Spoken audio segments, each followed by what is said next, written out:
ওরে বলতেছে, বাইরে আমি দোষ করি নাই, তো দোষ না করলে তুমি এর হাত ধরে এমনভাবে কান্নাকাটি করছো কেন?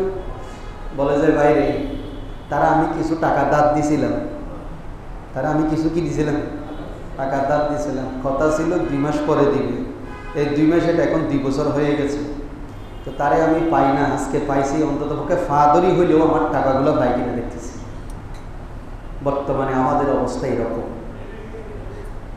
নেওয়ার সময় একদম কি সুন্দর সুন্দর মিষ্টি কথা, সাসা আঙ্কেল ভাইয়ে, বুঝলেন, আর দেওয়ার সময় তারে আর খুঁজে বাবা উল্টা ঝাড়ি দে, ওটি আমি দিয়ে পড়ে যাই কিনি, আমি মরে গেই নি, এরকম ঝাড়ি দে। অথচ নবীর হাদিস কি?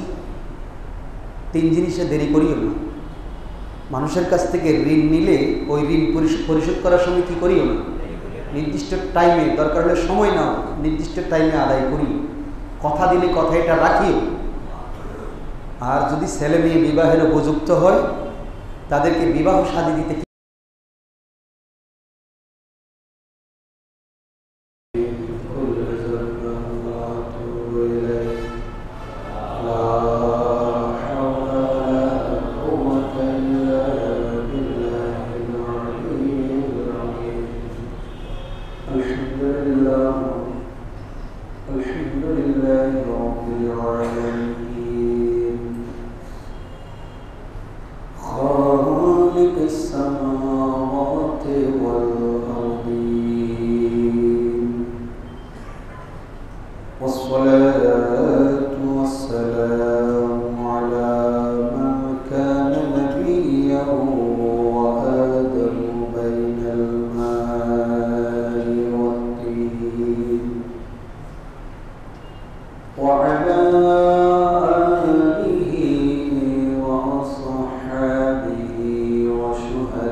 بسم الله الرحمن الرحيم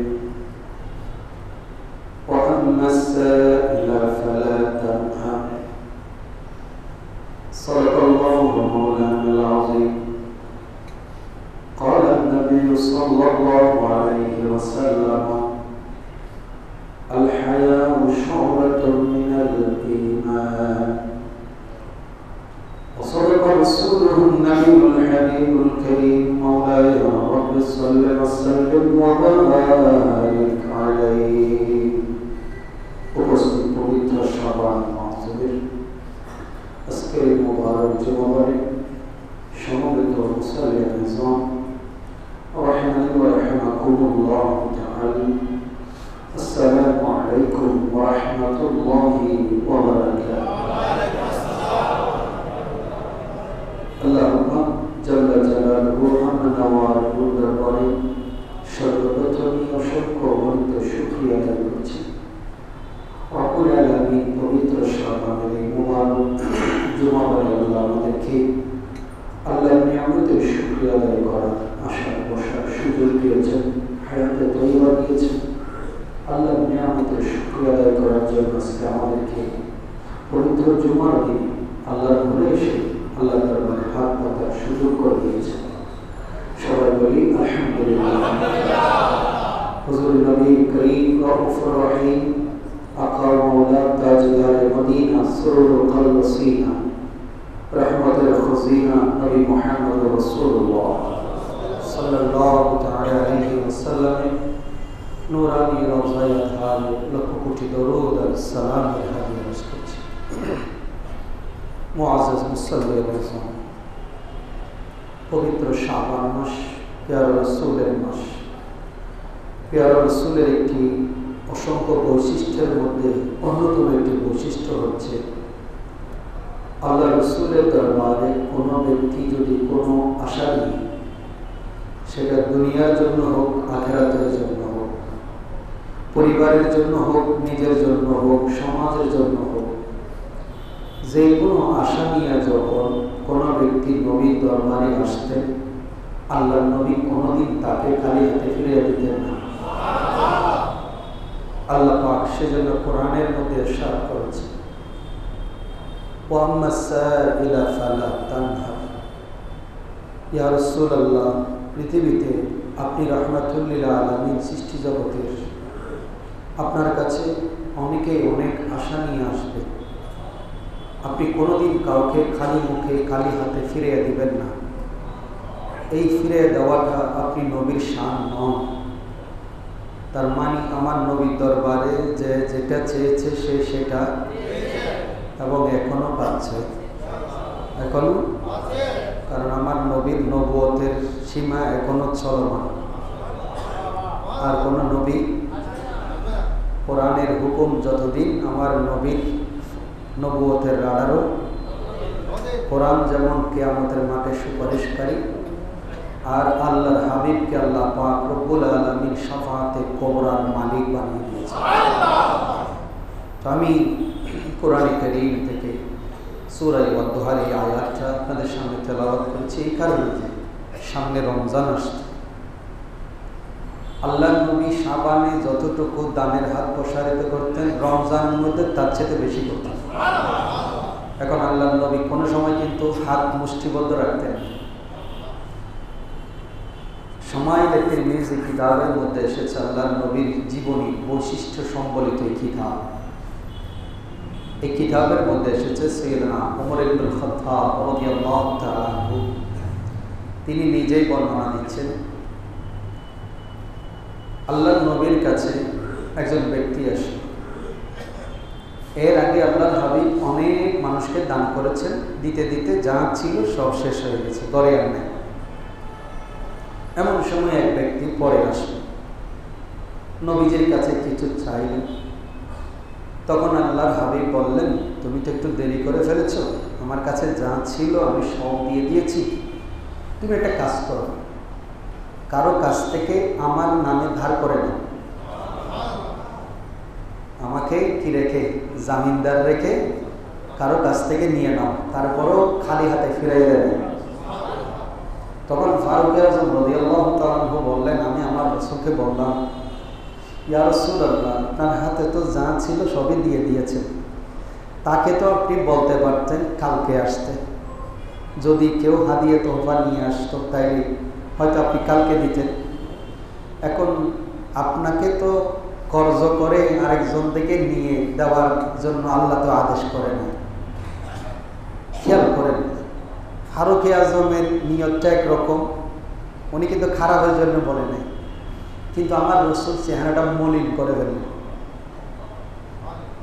আমার নবীর চেহারাটা মলিন হয়ে গেল। তখন পাশে একজন সাহাবী ছিলেন, যিনি সবসময় আমার নবীর চেহারায় কেউ যদি প্রশ্ন করতে করতে সবাই প্রশ্ন করতে করতে আমার নবীর চেহারায় যখন একটা ক্লান্তি ভাব আসতো, ওই সাহাবীর কাজ ছিল উনি কি করতো, এমন একটা কথা তখন বলতেন আমার নবী হেসে দিত। ওনার আরেকটা অভ্যাস ছিল, এই লোকটা এই সাহাবীটার আরেকটা অভ্যাস ছিল, উনি কি করতেন, বিভিন্ন সময় বিভিন্ন জায়গা থেকে আসার সময় আল্লাহ নবীর জন্য খেজুর, পনির, মানে দামি দামি জিনিস, মানে আল্লাহ রাসূল যেগুলো যেগুলো পছন্দ করে এগুলো নিয়ে নিয়ে আসতেন আমার নবীর দরবারে হাদিয়া। আমার নবী ওনার এই হাদিয়া দেখে খুশি হতেন। তো একদিন, 2 দিন, 3 দিন এভাবে আনতেছে। হঠাৎ করে একদিন উনি আল্লাহ রাসূলের সামনে বসা, এক লোক এসে বলতেছে, ও মো, তুমি তোমার মুসলমানের নবীর কাছে বসে বসে মুস্কি মুস্কি হাসো আর এখানে খোশ গল্প করো, আমার পাওনা কে দিবে, আমার পাওনা? তখন পাওনাদার দেখলে তো বুঝতে পারতেছেন আমাদের অবস্থা কি হয়, আমরা তো মোবাইলের সিম শুদ্ধ ফেলাই দিই, বুঝেন না? আর আমরা ওই একজনে কাঁদতেছে, ফাদরি কাঁদতেছে, একজন আরেকজনের ফাদরি কাঁদতেছে, ভাই কখন দিবি কখন দিবি। তো পাশ দিয়ে আর একটা লোক চলে যাচ্ছে, বলে যে ভাই এই লোকটা এত কান্নাকাটি করতেছে, তারপরেও তুমি মাফ করে দিচ্ছ না, কি এমন দোষ করেছে? তখন যে ফাদরি কাঁদতেছে ওরে বলতেছে, বাইরে আমি দোষ করি নাই, তো দোষ না করলে তুমি এর ফাদরি এমনভাবে কান্নাকাটি করছো কেন? বলে যে বাইরে তারা আমি কিছু টাকা দাঁত দিছিলাম, তারা আমি কিছু কি দিছিলাম, টাকা দাঁত দিছিলাম, কথা ছিল 2 মাস পরে দিবে, এই 2 মাস এটা এখন 2 বছর হয়ে গেছে, তো তারে আমি পাই না, আজকে পাইছি, অন্তত পক্ষে ফাদরি হইলেও আমার টাকাগুলো ভাই কিনে দেখতেছি। বর্তমানে আমাদের অবস্থা এরকম। নেওয়ার সময় একদম কি সুন্দর সুন্দর মিষ্টি কথা, চাচা, আঙ্কেল, ভাইয়ে, বুঝেননি? আর দেওয়ার সময় তারে আর খুঁজে পাওয়া, উল্টা ঝাড়ি দে, ওটি আমি দিয়ে পড়ে যাই গেলি, আমি মরে গেই নি, এরকম ঝাড়ি দে। অথচ নবীর হাদিস কি? 3 জিনিসে দেরি করিও না। মানুষের কাছ থেকে ঋণ নিলে ওই ঋণ পরিশোধ করার সময় কি করিও না, নির্দিষ্ট টাইমে, দরকার হলে সময় নাও, নির্দিষ্ট টাইমে আদায় করি। কথা দিলে কথা এটা রাখিও। আর যদি ছেলে মেয়ে বিবাহের উপযুক্ত হয় তাদেরকে বিবাহ শাদী দিতে কি করিও না, দেরি করিও না। হতে পারে তারা যদি গোপনে কোনো পাপে লিপ্ত হয়, এটার দায়ভার অভিভাবকের কাঁধে আসবে। আরেকটা হচ্ছে, মানুষ মারা গেলে তাদের কাফন দাফনের সময় কি করিও না, দেরি করিও না। কিন্তু আমরা অনেক সময় দেখি কাফন দাফনের সময় 3 দিন পর্যন্ত রাখিয়ে দিচ্ছি। কি করে দিচ্ছে? 1.5 দিন, 2 দিন এরকম ফ্রিজের ভিতরে ঢুকায়। কোথায় ঢুকে রেখে দিচ্ছে? ফ্রিজের ভিতরে ঢুকে রেখে দিয়েছে। কে বলেছে? কয় ছেলে বিদেশ থেকে আসতেছে। আপনি ছেলে বিদেশ থেকে আসবে বলে 2 দিন পর্যন্ত ওই মৃত ব্যক্তিকে কষ্ট দেওয়ার কোনো মানে? প্রয়োজনে সে কবরের পাড়ে গিয়া, ওখানে গিয়ে নিজে নিজে জানাজা পড়বে, কবর সামনে নিয়ে জানাজা পড়বে, সেখানে গিয়ে দোয়া করবে। কিন্তু আমাদের দেশে আমরা এখন ফতোয়া দিলেও দোষ, না দিলেও দোষ, টেন্ডেন্সি হয়ে গেছে এটা। ফ্রিজের ভিতরে লাশ ঢুকাই রাখে 12 ঘন্টা, 14 ঘন্টা, 24 ঘন্টা, 48 ঘন্টা। এই যে আমাদের দেশে চালু হয়েছে, এখন আপনি যদি ফতোয়া জিজ্ঞেস করেন, ফতোয়ায় বলবে ছেলে আসবে, মেয়ে আসবে, এগুলো দেখার সময় নাই, নবীর হাদিসকে ফলো করেন। কিন্তু আমি মানাইতে পারবো না আপনাকে, আপনিও আমার কথা মানবেন না, কিন্তু আমাকে আমার কথা ফতোয়া বলতে হবে, আপনি মানেন আর না মানেন। তো আমি যেটা বলতে চেয়েছিলাম, আমার নবীর দরবারে যখন ওই পাওনাদার এসে পিছন থেকে ডাক দিল, তখন উনি এসে আটো সাটো হয়ে আমার নবীর কাছে চলে গেলেন। তো আমার নবী বলছেন, আপনাকে ডাকতেছে নাকি? বলে হ্যাঁ। বলে আপনি কি তার থেকে কিছু নিয়েছেন? বলে হ্যাঁ নিয়েছি। তো নিয়ে কি করছেন? বলে কি করব, ওর থেকে দাঁড় করে আমি আপনাকে হারিয়ে দিছি। সুবহানাল্লাহ, দাঁড় করে এনে আপনাকে কি দিছি? হারিয়ে দিছি। কারণ সবাই আপনাকে প্রশ্ন করতে করতে কি করি ফেলে, মানে চেহারা আপনার ক্লান্তি বোধ চলে আসে। সেজন্য আমি সবসময় আমি কোনো প্রশ্ন করি, ইয়া রাসূলুল্লাহ, আমি কোনদিন প্রশ্ন করি না। আমার নয় বললে হ্যাঁ আপনি তো আসলে প্রশ্ন করেন না, কোত্থেকে হারিয়ে প্রত্যেকদিন নিয়ে আসেন? বলে যে এই যে মানুষটাকে দাঁড় করে নিয়ে আসি। তো বলে যে টাকা দেন। টাকা আমি দেবো কেন? আমি তো জানি যে আমি যত কিছুই জানি আমার রাসূল দিবে, আমার রাসূল দিবে, আমার দাতা হচ্ছেন আমার রাসূল। তখন আমার নবী আবার মুস্কি হাসি দিলেন। তখন পাওনাদেরকে ডেকে বললেন, আপনি তার থেকে আর চাইেন না, আপনার যত পাওনা আছে আমি রাসূল থেকে নিয়ে, ইনি হচ্ছেন আমার রাসূল। তো আল্লাহর হাবিবের এই কাণ্ড সাহাবায়ে কেরাম ফারুক আজম বললেন, ইয়া রাসূলুল্লাহ, আপনাকে তো আরেকজন থেকে জামিনদার হয়ে আপনাকে দান করার জন্য তো আল্লাহ এভাবে ফোর্স করেন, কেন আপনি এভাবে বলছেন? তখন আমার রাসূলের চেহারাটা মলিন হলো। ওই সাহাবী বললেন, ইয়া রাসূলুল্লাহ, আপনি দান করতে থাকেন। উনি বলছেন, আপনি দান করতে থাকেন, আরশের মালিক আপনাকে কম দিবেন না, আপনি শুধু দিতে থাকবেন, আল্লাহ আপনাকে দিতে থাকবেন। আমার রাসূল সাহাবীর কথা শুনে হাসি দিলেন। মানে পাগল হলেও এর মাথায় আমার নবীকে শুধু খুশি কেমনি করা যায়। আমার নবী বললেন, যাও তুমি আরেকজন থেকে ধার নিয়ে তুমি বলবা আমি রাসূল জামিনদার। গত 2 সপ্তাহ আগে প্রবর্তকের মোড়ের মধ্যে একটা বিল্ডিংয়ে হামলা হয়েছে, আপনারা পত্রিকা দেখেছেন। পরে এটা পরবর্তীতে পেপারে দেখলাম, ওনার বিল্ডিংয়ে হামলা কেন করেছে? কোনো একজন ব্যক্তি ওনাকে জিম্মায় রেখে ব্যাংক থেকে লোন নিয়েছে। উনি জামিনদার। উনি কি জামিনদার? এখন যিনি লোন নিয়েছেন তিনি পালিয়ে গেছেন, এখন জামিনদারের বাসার মধ্যে হামলা হচ্ছে টাকা আদায়ের জন্য। তার মানে বুঝতে পারতেছে এই জিম্মাদারি নেওয়াটা বর্তমানে আপনাদেরকে বললে অবাক হবে। বর্তমানে আমরা কিসের জিম্মায় কার থেকে ধার নিব? নিজের ভাইয়ের হক, বোনের হক। গত পরশুদিন দেখলাম উত্তরায়, ঢাকার উত্তরায় এক মহিলাকে প্রায় 1 মাস না 2 মাস যাবত ঘরের মধ্যে বন্দি করে রেখেছে আপন ভাইয়েরা।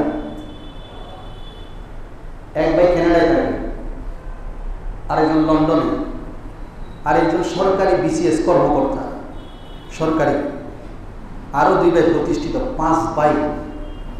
5 ভাইয়ের 1 বোন। ওনার 2টা ছোট্ট ছোট্ট মেয়ে। স্বামী ডিভোর্স হয়েছে, বাবাটা মারা গেছে 2021 সালে। এই উত্তরের পুরো বিল্ডিংটাই ওনাদের। চিন্তা করে দেখেন, ওই একটা ফ্ল্যাটের মালিক ওনার মেয়ে, তথা যে মেয়েটা এখন 2 মেয়েকে নিয়ে ওই বাসায় থাকছে। ভাইয়েরা এই ফ্ল্যাটটা নিয়ে নেওয়ার জন্য চিন্তা করে দেখেন, একজনেরও কিন্তু অভাব নেই, সবাই বিদেশে, 2 জন সেটেল, এখানে যারা আছে সবাই সেটেল। বোনের একটা ফ্ল্যাট, এই বোনের হকটা পর্যন্ত ভাইয়েরা সহ্য করতে পারতেছে। কি জমানায় এসেছে! এবার বলেন, এরা কি অশিক্ষিত? যারা বলেন অশিক্ষিত, এটা শিক্ষা নয়, এটা শিক্ষা নয়। আমরা মনে করি যে বিসিএস ক্যাডার হইলে ইনি বাংলাদেশের অন্যতম একজন ব্যক্তি। আমি মনে করি যাদের ভিতরে নীতি, নৈতিকতা, দেশের মানুষের প্রতি বিন্দুমাত্র মমত্ববোধ নেই, যারা কলমের কালি দিয়া এক একটা সিগনেচারে লক্ষ লক্ষ কোটি টাকার দেশের দুর্নীতি করে, এদের এগুলো শিক্ষা নয়। তাদের চাইতে আমি মনে করি রাস্তা পরিষ্কার করা, যারা সারাদিন পরিশ্রম করে বেতন নেই, এদের দাম আরো অনেক বেশি। কারণ এরা দেশের জন্য কাজ করছে, সমাজের জন্য কাজ করছে।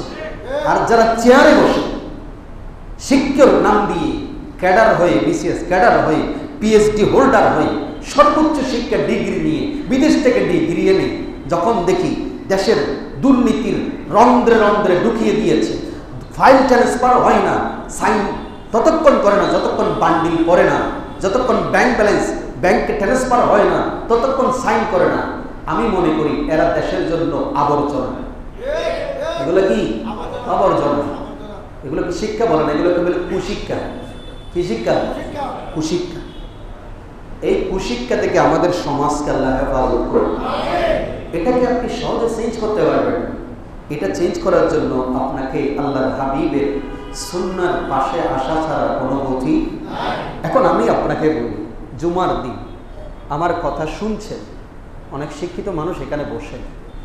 আপনারা যারা এখানে বসেন তাদেরকে আমরা অনেক সময় এলাকায় অনেক মাহফিল হয়, আপনারা সেখানে যাওয়ার সময় আপনাদের হয়, বরঞ্চ আপনারা সেটাকে এমনভাবে নেগলেক্ট করেন। আপনারা বলেন হুজুর আল্লাহ টিয়াল্লাহ আর না হাম নাই, গোটা রাইটিয়া মানুষের ওরকমারা খেয়ে সিল্লাত আছে, আপনারা ফতোয়া দেন।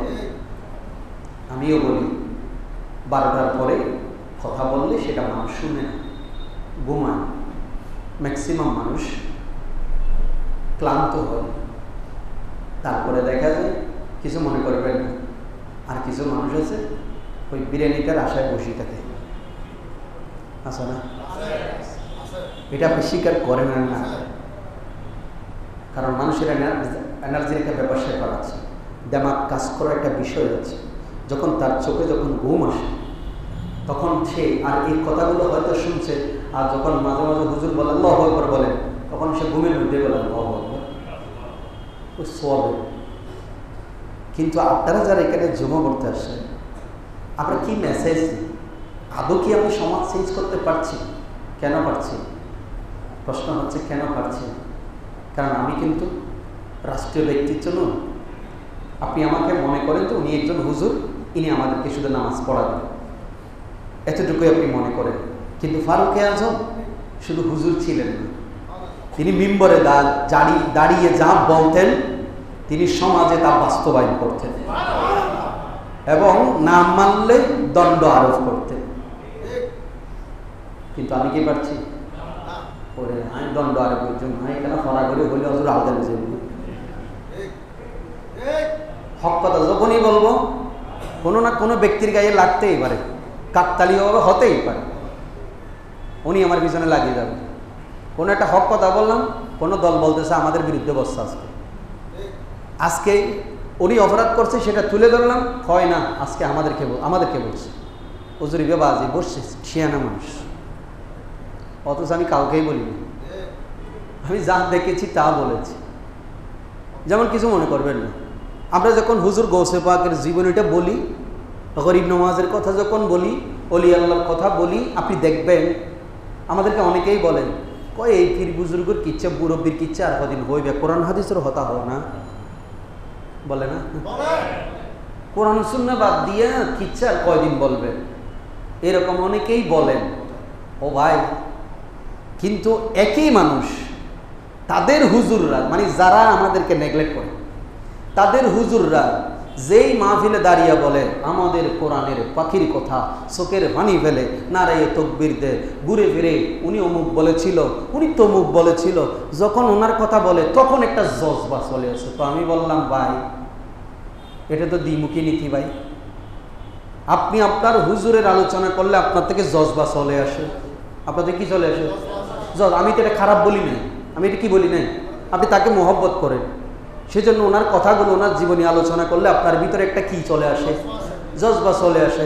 তো তুমি যেরকম হুজুরকে মহব্বত করো, মাহফিলে গিয়া কোরআন হাদিস বাদ দিয়া ওনার কথা বললেই জজবা চলে আসে, আমিও কোরআন হাদিসের আলোকে গৌসে পাক গরিব নওয়াজের কথা যখন বলে তখন আমার ইমানটা তাজা হয়। এই এতটুকুই ডিফারেন্স। তুমি তোমার হুজুরকে ভালোবাসো, আমি আমার গৌসে পাককে ভালোবাসি, আমি ওলি আল্লাহ শাহ আমানতকে ভালোবাসি, আমি শাহজালালকে ভালোবাসি, আমি শাহজালালের অবদানের কথা বলি। তুমি তোমার হুজুরের অবদানের কথা বললে তোমার ভিতরে স্পিরিট এসে যায়। আমিও শাহজালালের জীবনী যখন পড়ি বলি তখন আমার ভিতরে একটা স্পিরিট চলে আসে। তো তোমার হুজুর কি শাহজালালের সাথে দামি বেশি হয়ে গেছে? তো এই জামিলাটা তো এই জায়গায়।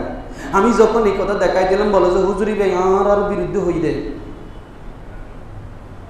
হুজুরি বে ওই ফন্তি, অথচ আমি মনোফন্তি নেই। আল্লাহ এবং রসুল বন্দি, খোদার কসম আল্লাহ এবং কোনো ব্যক্তির পূজারি, শাইখ পূজারি আমি নই। আর আহলে সুন্নাত ওয়াল জামাতের একটা আকীদা হলো এটাই যে এটা যদি আমাদের হুজুরও যদি ভুল করে, আমার ছেলে আমার ভাইও যদি ভুল করে, ওই ভুলের উপরে আমরা হ্যাঁ বলি না, ওই ভুলের উপরে হ্যাঁ। কিন্তু এদের সমস্যা হচ্ছে এদের হুজুররা যতই ভুল করুক এরা এটার উপরে চাপায় না। ঠিক বলেছে, ঠিক বলেছে, ঠিক। কিন্তু আমরা এরকম ঠিক বলি না। আমাদের ওস্তাদরা আমাদেরকে শিখেছে এখনো পর্যন্ত। আপনি দেখবেন কোনো সুন্নি আলেম যদি তকরিরের মধ্যে কোনো উল্টাপাল্টা কথা বলে, আগে ওরা দোয়া ফালার আগে আমরা দিয়ে ফেলি এটা, বুঝতে পারছেন? আর এদের হুজুরে অনেক গন্ডগোল করেছে ওদের শাইখরা, শাইখ পূজারি যারা, শাইখরা অনেক ভুল ভুল তথ্য দেয়, কিন্তু এরা সেটার মধ্যেও বলে যে উনি ঠিক বলেছে, উনি ঠিক বলেছে। এটাই হচ্ছে ওনাদের সাথে আমাদের সমস্যা। আমি কোনো শাইখ পূজারি নই, সোজা কথা, আমি কোনো শাইখ পূজারি নই। আমি আল্লাহ এবং রসুলকে ভালোবাসি। আপনার ভালো লাগলে আমার কথা নিবেন, ভালো না লাগলে রেখে দেন, এটা আপনার বিষয়। মোহতরম হাজরিন, তো হযরতে বেলাল রাদিয়াল্লাহু তাআলা আনহুকে জিজ্ঞেস করা হলো, আমার রসুলের দানের অবস্থা সম্পর্কে একটু বলো তো। তখন হযরতে বেলাল বলল, কোন দিনের কথা বলবো, কোন সময়ের কথা বলবো? আল্লাহ রসুল একদিন আমাকে বললেন, বেলাল ঘরে যা আছে নিয়ে আসো। আমি নিয়ে আসলাম, দান করতে দিলাম, দান করতে করতে সব শেষ। এমন সময় বললেন, ঘরে আর কিছু আসেনি দেখো, সেটাও নিয়ে আসলাম। নিয়ে আসে সে ঘরের মধ্যে কিছু নেই, ঘরের মধ্যে কিছুই নেই। এখন হযরতে বেলাল রাদিয়াল্লাহু তাআলা আনহু বললেন, বেলাল যদি এরপরও কেউ আসে, তুমি প্রয়োজনে কারো কাছ থেকে ধার করে হলেও আমাকে জামিন রেখে ধার করে হলেও কাউকে খালি হাতে ফিরিয়ে দিও না। ওয়াম্মা সাইলা ফালা তানহা, কেমন দেওয়ার নবী। তখন হযরত বেলাল বললেন, আমি এভাবেই করতে লাগলাম একদিন দুদিন। তো একজন ইহুদি আমাকে বললো, বেলাল তোমরা তো সবসময় দান সৎকার করো, একটা কাজ করি, আমার কাছে অনেকগুলো টাকা পয়সা জমা আছে, আমার থেকে নিয়ে আমাকে মাসের শেষে কি করি, সুদ করি। আচ্ছা, হযরত বেলাল বললেন, তাহলে তো ভালোই হলো, জনজনের কাছে দিতে হবে না, তোমার কাছ থেকে নিই। সে সুন্দর ওই ইহুদির কাছ থেকে নেওয়াতে নিতে মাসের 7 দিন বাকি আছে। ওই ইহুদি চলে আসলো। তো উনি বললেন, আমি এশারের আজান দিয়ে ওযু করে আজান দিতে যাব। এমন সময়ের মধ্যে ওই ইহুদি আমার সামনে এসে বললেন, ও বেলাল হাবশি গোলাম, তোমার কি মনে আছে আজকে মাসের কয় তারিখ? বলে যে মাস তো শেষের দিকে, আর মাত্র 4 দিন বাকি আছে। 4 দিন না ভাই, এই 4 দিনের ভিতরে আমার এর উদ্দেশ্য ছিল বেলালকে কষ্ট দেওয়া, আমার নবীকে কষ্ট দেওয়া। তখন হযরতে বেলাল বলে, আরো 4 দিন বাকি আছে মাসের। বলে যে এই 4 দিনের ভিতরে আমার সব টাকা পরিশোধ করা চাই। হযরতে বেলাল বললেন, এই মুহূর্তে আমি টাকা কোথায় পাবো? তো আমার আজান দেওয়ার পরে আমি আমার রসুলকে এশারের নামাজের পরে সব খুলে বললাম। আমার নবী বললেন, বেলাল ঘরে তো মনে হয় কিছু নাই। বলে, ইয়া রাসূলুল্লাহ পুরা মাসের বাকি। পুরা মাসের কি বাকি? আমার নবী বললেন, চিন্তা করো না, আল্লাহ তো আছেন। তখন হযরতে বেলাল বলেন, আমি ফজরের আজান দিতে আসলাম। কি দিতে আসলাম? ফজরের আজান দিতে আসলাম। আমার নবী আমাকে ডেকে পাঠালেন, বলে যে বেলাল, তোমার যে ঋণ পুরা মাস তুমি যে আমাকে জামিন রেখে এই যে কর্জ করে করে মানুষকে দিয়েছো আমার পক্ষ থেকে, একটা কাজ করো। তুমি না বলছো অমুক ব্যক্তি তোমার থেকে এত টাকা পাই? বলে যে হুজুর হ্যাঁ, এবং এই 4 দিনের ভিতর দিতে না পারলে সে আমাকে বলছে যে আবার আমাকে বিক্রি করে গোলাম বানিয়ে ছাগল চড়াইতে দিবি যদি আমি 4 দিনের ভিতরে টাকা পরিশোধ না করি। তখন বলে যে ফিদক, সিরিয়ার ফিদক থেকে ওই দেশের শাসনকর্তা আমার জন্য 4টা ওটের পৃষ্ঠে হাদিয়া পাঠিয়েছে। তুমি দেখো সওয়ারি আছে এখনো, ওগুলার নাম। হযরত বেলাল বললেন, আমি ফজরের নামাজ পড়ে 4টা ওটের পিঠে বোঝাই করা হাদিয়া তোফা নিলাম। নেওয়ার পরে ওই ব্যক্তিকে খবর দিলাম, তাকে সব পরিশোধ করলাম। অনেক সাহাবী আছে, ওই যে নবীজি বলেছেন আমার নামের উপরে কি করে নাও, মানুষ থেকে নিয়ে নাও। এরা যারা আছে এদের সবাইকে ডেকে দিতে লাগলো। দেওয়ার পরে আমার নবী বললেন, বেলাল আর কিছু বাকি আছে? বলে যে ইয়া রাসূলুল্লাহ আরও আছে। বলে যে একটা কাজ করো, এগুলো সব এখন যারা মদিনার মধ্যে যারা অভাবী আছে সবাইকে বন্টন করে দিয়ে আসো। আমার ঘরে যেন কিছু না ঢুকে। আল্লাহু আকবার বলুন। আর আমরা কি বলি, আগে ঘরে সেরাক দাও তারপরে। তাহলে আমার নবীর সাথে আমাদের ডিফারেন্স এখানে, আমরা নবী আর এক নয়। শরম খুব কম, আমার হায়া শরম খুব কম। অথচ আল্লাহর নবীর হায়া এত বেশি লজ্জাশীল ছিলেন। মা আয়েশা বর্ণনা দিচ্ছেন, আমার নবী কোনোদিন কোনো মহিলার দিকে চোখে চোখে করে, চার চোখ এক জায়গায় হয় সেরকম করে তাকাই নেই, এত বেশি। হযরত আবু সাঈদ খুদরী রাদিয়াল্লাহু তাআলা আনহু বললেন, আমার নবীর লজ্জা কেমন ছিল জানো? একজন পর্দাশীল নারীর চাইতেও আমার নবীর লজ্জা বেশি ছিল। বেপরদার কথা বলে নেন, লজ্জাশীল মহিলার চাইতেও আমার নবী অধিক বেশি লজ্জাশীল ছিলেন। তো হযরতে মুআজ বিন জবল রাদিয়াল্লাহু তাআলা আনহু উনি ইয়েমেনে চলে যাবেন। আমার নবী বলেছেন, তোমাদের যদি কোনো ফতোয়ার প্রয়োজন হয়, যদি কোরআন থেকে যদি কোনো কিছু জানতে চাও সরাসরি, তাহলে আমার উবাই ইবনে কাবের কাছে যাই। আর যদি কোনো ফতোয়ার দরকার হয়, তাহলে আমি তোমাদেরকে দুইজন ব্যক্তির কাছে পাঠাচ্ছি। একজন হচ্ছেন মুআজ বিন জবল, আর একজন হচ্ছেন আব্দুল্লাহ ইবনে মাসউদ। ওনাদের কাছে যাইও ফতোয়ার জন্য।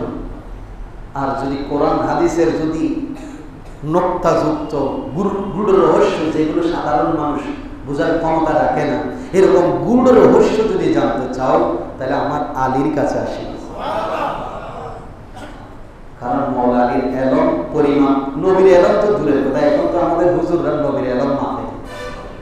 নবী এটা জানে ওটা জানে না, নবীর এলম মাপে নিজের এলম দিয়ে। কি মাপতেছে? নিজের এলম দিয়া নবীর এলম মাপতেছে। আচ্ছা মৌলভী, আপনি এত বড় মুফতি সাহেব, আমি ধরে নিলাম আপনি মুহতামিম সাহেব, আপনি সাহেব, আপনাকে কি আল্লাহ নবীর চাইতে বেশি এলম দিয়েছেন? তাহলে আপনি কোন আক্কেলে আপনার এই তেনাভাড়া, আমাদের শিক্ষারিঙ্গে ভাষা হয়তো না, তেনাভাড়া আক্কল দিয়ে কেমনি আপনি নবীর এলম মাপেন?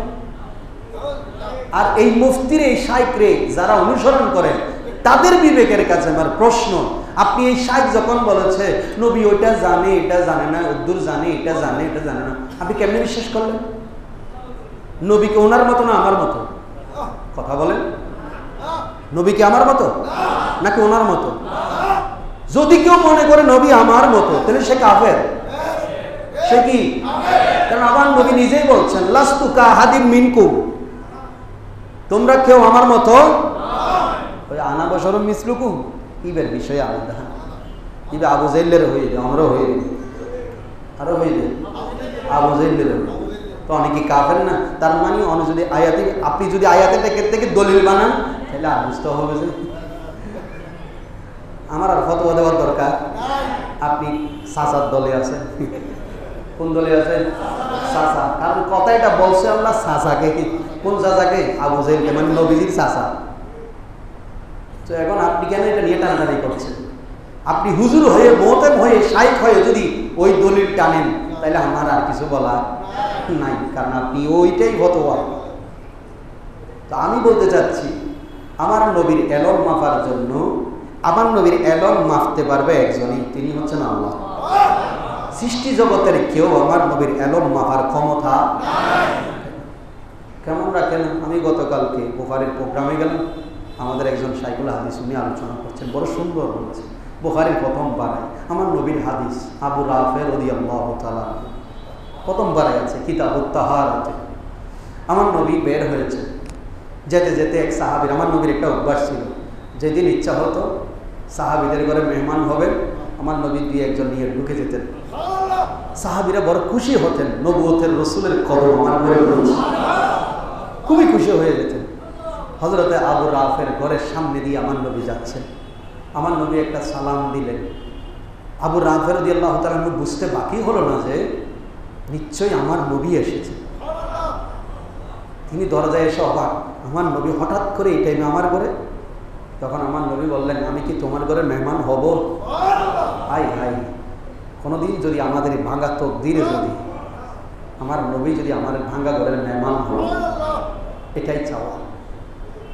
তখন আমার নবীর সাহাবী আবু রাফে বললেন, ইয়া রাসূলুল্লাহ, এটা তো আমার খুশনসিব। তখন বলে যে আসেন।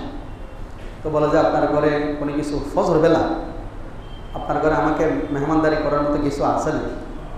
তখন আবু রাফি বললেন, আজকে তো আমার সৌভাগ্য, আমি ছাগলের পায়া রান্না করেছিলাম। কিসের পায়া? ছাগলের পায়া। কেমন দানশীল নবী, কেমন দেন আল্লাহ, কেমন বরকত আমার নবীকে দিয়েছেন। তো তিনি দিতে আছেন, আমার নবী বললেন, আপনার ঘরে ছাগলের পায়া আছে না? আল্লাহু আকবার। বলে যে আমি একটু পায়া দিয়ে আজকে রুটি খাবো। তখন হযরত আবু রাফি সুন্দর মেহমানদারি শুরু করলেন। তো বলে যে পায়া একটা দিলাম আমার নবীকে।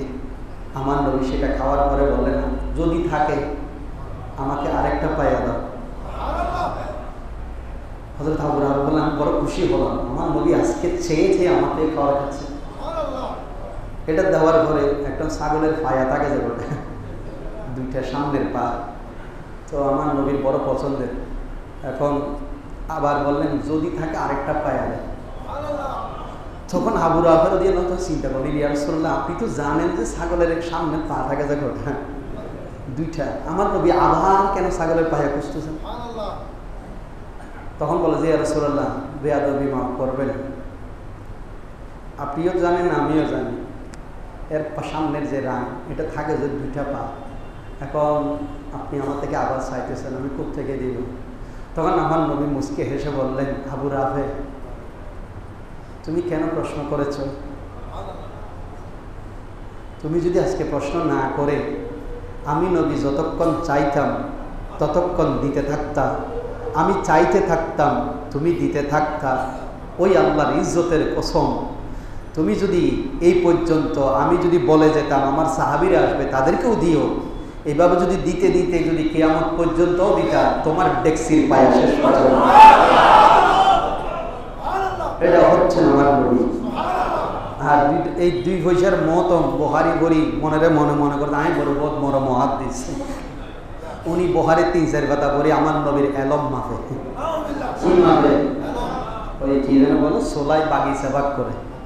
সোলাই কি বাগিচা বাগ করে? এই হলো আমাদের অবস্থা। এজন্য নবীর এলম মাপতে যাবেন না। নবীর এলম মাফার মতো সৃষ্টি জগতের কোনো মানদণ্ড নাই। যদি মাফে তাহলে বুঝে যাবেন শয়তান। যদি মাফে, আরো যদি মাফে, যদি বলে এটা এমন ওটা জানতো না ওইটা এমন হয়েছে, তাহলে বুঝবেন ওটা শয়তান। ওটা কি? আর দেখো ডায়লগ একটা বাড়ি, কেসা ফেরেস্তা। কি ফেরেস্তা? এবার বুঝে নেবেন যে যখনই দেখবেন নবীর এলম মাপতেছে তাহলে বুঝে দিবেন কেসা শয়তান। কি শয়তান? কেসা শয়তান। দাড়ি টুপি বলাও শয়তান আছে।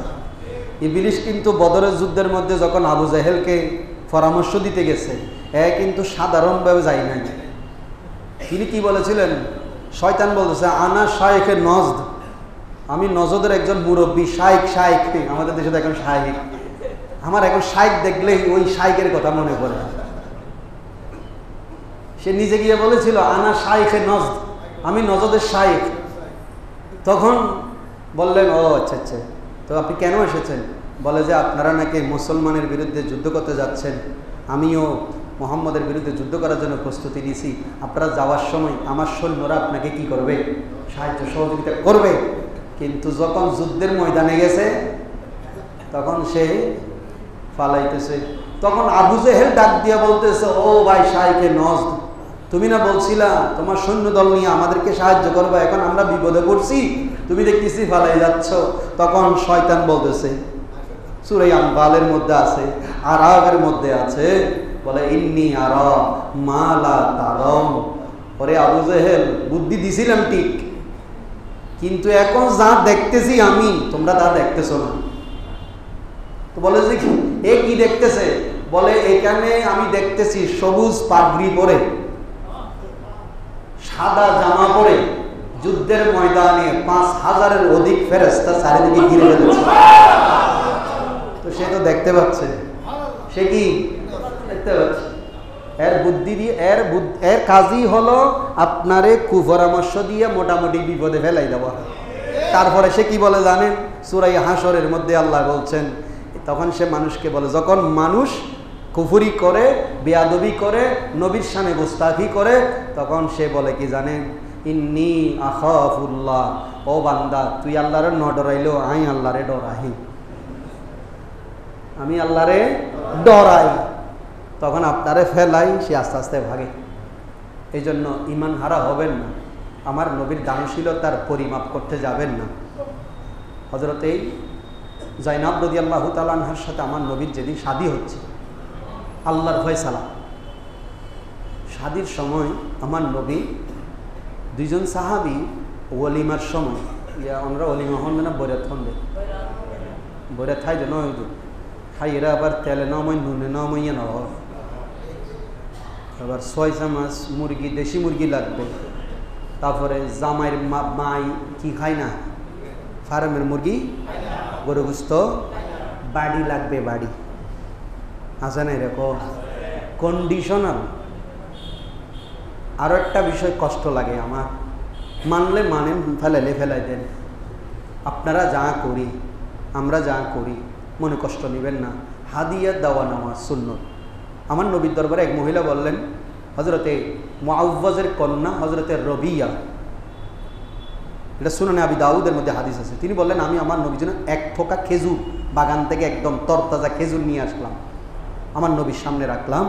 আমার নবী কি করলো, সেখান থেকে একটা মুখে দিল। এরপরে আমার নবী আমাকে বললেন, রবিয়া বসো।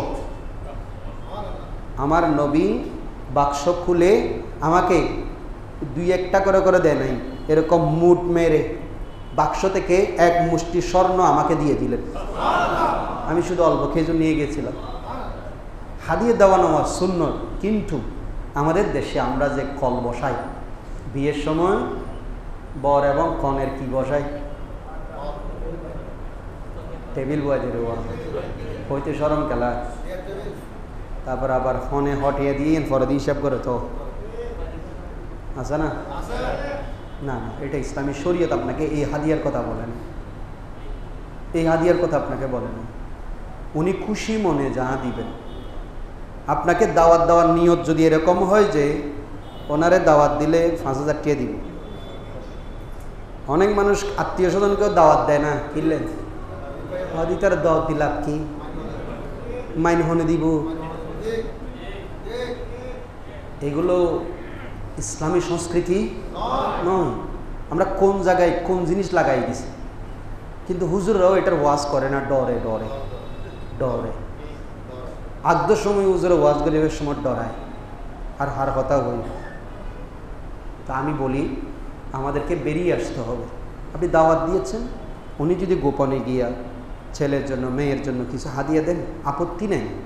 কিন্তু আমরা যে ডেকোরেশন সিস্টেমে বসাই ফেললাম, বিয়ের সময় আপনারা এভাবে করেন, কিন্তু একই ব্যক্তি, আল্লাহ না করুন, ওই লোকটা যখন অসুস্থ হয়, আমরা কি কোনোদিন একটা টেবিল বসিয়ে এলাকার মধ্যে সমাজপতিরা যেভাবে বিয়ের সময় টেবিল বসিয়ে মাইনা আদায় করি, সমাজের লোকেরা সবাই সহযোগিতা করি, একটা লোক যখন মেডিকেলে পড়ে থাকে, আমরা কি সেই কাজটা করেছি? টাকা কোথায় বেশি দরকার ছিল? জোরে বলেন, কোথায় দরকার ছিল? জি জি, আমার নবী সেটা করতেন। আমার নবী সেটা করতেন। অসুস্থতা অবস্থায় আপনি যদি একটা রোগীর পাশে গিয়ে সাহায্য করতে না পারেন, মাথায় হাত রেখে যদি শুধু সূরা ফাতিহা পড়ে, আপনার তৌফিক নাই, সূরা ফাতিহা পড়ে একটু যদি হাত বুলিয়ে দেন, আমার নবী বললেন আপনার আমল নামাই ওমরা সওয়াব দান করা। আর যদি পারেন, তৌফিকে থাকে, কিছু ফল ফ্রুট নিয়ে যায়, সদকায়ে জারিয়ার সওয়াব হবে। যেখানে দেওয়ার কথা সেখানে আমরা দিই না, এখানে আমরা যা দিচ্ছি মনে কষ্ট নিয়েন না। অনেক মানুষ আছে মানে নিজের মানে মনের ছাওয়া নাই, তারপরও ওই ওর ফোয়ার বিয়ে দিয়ে দে, ইয়ান আল্লাহ ইবো দে দে। এবার মাইন দিবার সময় চিন্তা করেন, আয় যদি নদী দই আর ফাইয়ার বিয়ে আছে তো নি। এই যে চিন্তা আমাদের ভিতরে, এটা হাদিয়া নয়, এটা হাদিয়া নয়। আমি একটু সমাজটাকে চেঞ্জ করার চেষ্টা করি। দাওয়াত দেন, অসুবিধা নেই, মেহমান সবাইকে দাওয়াত দেন, যার তৌফিক আছে দিবে। আবার অনেক সময় বলো যে এটা হাইরে গিয়ে কিছু দিল না, এটা যে হাইরে গিয়ে গো কিছু দিয়ে না, এই দাওয়াত দিয়েন না। আবার অনেকেই এই লজ্জায়, আপনি জানেন এই লজ্জায় অনেক মানুষ দাওয়াতে যাইতে ইচ্ছা থাকলেও যাইতে পারে না। এগুলো করবেন। আমার নবীর মতো দুহাত খুলে আপনি দেন, আর আপনারে 500 1000 বৈরাত খাওয়ানো, এক একজনের 500 মানুষের ইন্তজাম করতে 3-4 লাখ টাকার খরচ হয়। এই যে আমাদের সমাজে চালু হয়েছে, এগুলো থেকে একটু বেরিয়ে আসতে হবে। ওয়ালিমা খাওয়া, আমার নবী হযরতে জাইনাব বিনতে জাহাসের সাথে যেদিন ওয়ালিমা হচ্ছে, আমার নবী মেহমানদারি করেছেন। করার পরে দুজন সাহাবী আমার নবীর সাথে কিছু এক্সট্রা কথা বলতে শুরু করেছেন রাত্রে। তখন আমার নবীর একটু খারাপ লাগছে। তখন আল্লাহ সাথে সাথে কোরআনের আয়াত নাযিল করলেন, তোমাদের অহেতুক কথাবার্তা আমার নবীকে যেন কষ্ট না দেয়। তার মানে আমার নবীর বিশ্রাম এটা তোমাদের চাই ইবাদতের চাইতে অত গুরুত্বপূর্ণ। এই জন্য বলছি, রমজান আসছে, কত মানুষ আছে গরিব, সাহারি ইফতার কেনার টাকা হবেন, কষ্ট করবেন, 2 হাত খুলে দান করবেন। আমরা ইনশাআল্লাহ আগামী জুমা রমজানের প্রস্তুতি শীর্ষক কথাবার্তা বলবো। আজকে এই কথাগুলো বলার কারণ হচ্ছে, আমাদের সমাজের সুবিধা বঞ্চিত যারা আছে, বিশেষ করে যারা আপনারা ধনী সমষ্টি আছেন, জাকাত দেন, তৌফিক আছে, আপনি ইফতার করবেন, পুরো টেবিল ফুরাই ফেলবেন, এটা আমি জানি। অনেকের তৌফিক আছে, ইফতারের সময় পরিবার নিয়ে যা খাবেন না তার চেয়ে বেশি আইটেমের আয়োজন করে আপনারা বসে থাকেন। ঘরের মধ্যে কাজের বউ আছে, সব আইটেম রেডি করেন, অথচ আপনি খাইলে হয়তো 2-4টা চানাবোট খাবেন, বা একটা চিকেন খাবেন, একটা রুয়াবজার শরবত খাবেন, কিন্তু পুরো টেবিল ঘুরে গেল। আমি আপনাদের কাছে বলবো, রমজান অপচয়ের মাস নয়, রমজান আল্লাহর থেকে নিয়ামত নেওয়া মাস। অপচয় করবেন না। আপনি যেই টাকাগুলো এই টেবিল পুরানো খাবার ইফতারের পিছনে খরচ করার জন্য, অপচয় করার জন্য আপনি রেডি করেন, ওখান থেকে একটা অংশ আপনি আজকে থেকেই বাজেট করে রাখেন। আমি রোজা রাখবো, আমি যতটুকু খাবো, আমার পরিবার যতটুকু ততটুকু রাখবো, আর টাকাগুলো যেগুলো আমি টেবিল করে এগুলো খরচ না করে 8-10 জন মানুষের ইফতারের ব্যবস্থা করে দিন। আপনি 8-10 জনের রোজা সওয়াব পাবেন। আল্লাহ আমাদেরকে আমার নবীর সেই আদর্শগুলো সমাজে বাস্তবায়ন করা, জীবনে বাস্তবায়ন করা তৌফিক দান করুন। ওয়া মা তৌফিক ইল্লা বিল্লাহ। আসসালামু